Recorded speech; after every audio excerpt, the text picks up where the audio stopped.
السلام علیکم ورحمۃ اللہ وبرکاتہ۔ بسم اللہ الرحمن الرحیم۔ راجہ بکرماجیت۔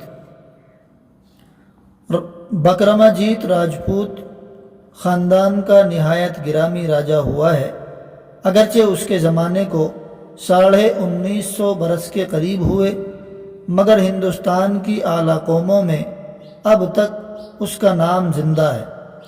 اجین جو مالوہ کی سرزمین میں اب بھی ایک مشہور و معروف شہر ہے، اس کا پائے تخت تھا۔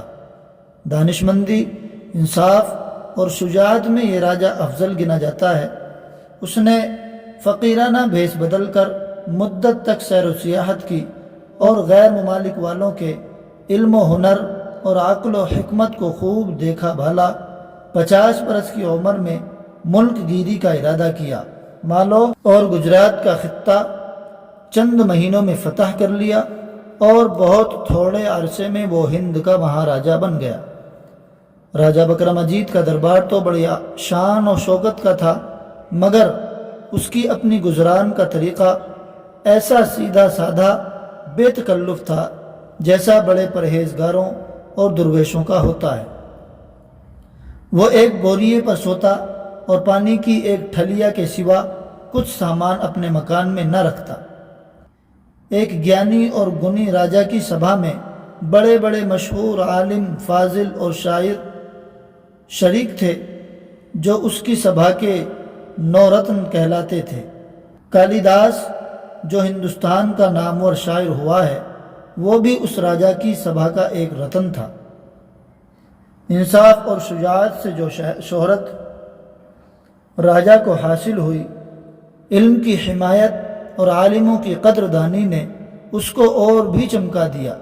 راجہ نے اپنی قوم کے دشمنوں پر بڑی فتح حاصل کی تھی، اس لیے اس کا عہد نہایت مبارک سمجھا گیا اور اسی سے سنبت شمار ہونے لگا۔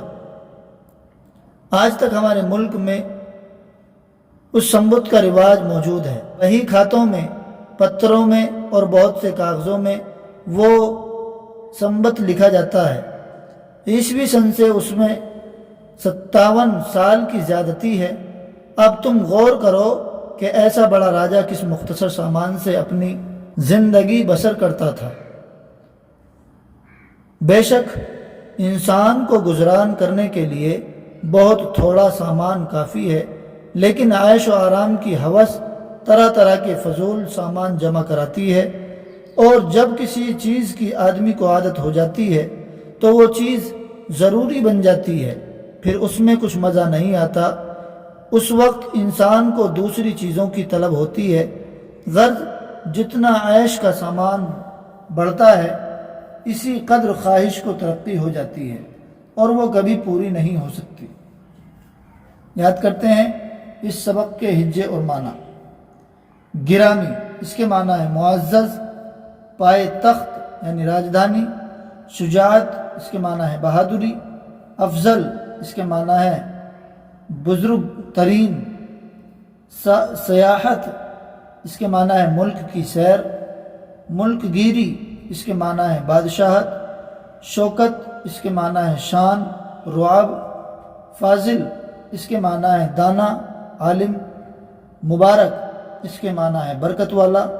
مختصر اس کے معنی ہے تھوڑا۔ دھات صاف اور چمکدار ہوتی ہے، مگر شیشے کی طرح نظر اس کے آر پار نہیں گزر سکتی۔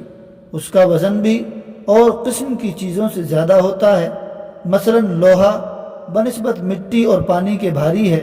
ایک خاصیت دھات کی یہ ہے کہ کوٹنے سے چوڑی اور چپٹی پڑ جاتی ہے، مٹی یا پتھر کی طرح ریزہ ریزہ نہیں ہو جاتی۔ وہ حرارت سے پگھل جاتی ہے، مگر لکڑی کے طور پر جلتی نہیں۔ اس کا تار کھینچو تو بہت لمبا کھنچ سکتا ہے۔ دھات زمین کے اندر سے نکلتی ہے، جہاں سے کھود کر اس کو نکالتے ہیں وہ کان یا معدن کہلاتی ہے، اور جو دھات کان سے نکلتی ہے اسی کے نام سے مشہور ہوتی ہے، جیسے لوہے کی کان، تانبے کی کان وغیرہ۔ کئی قسم کی دھاتیں دنیا میں پائی جاتی ہیں، ان میں سے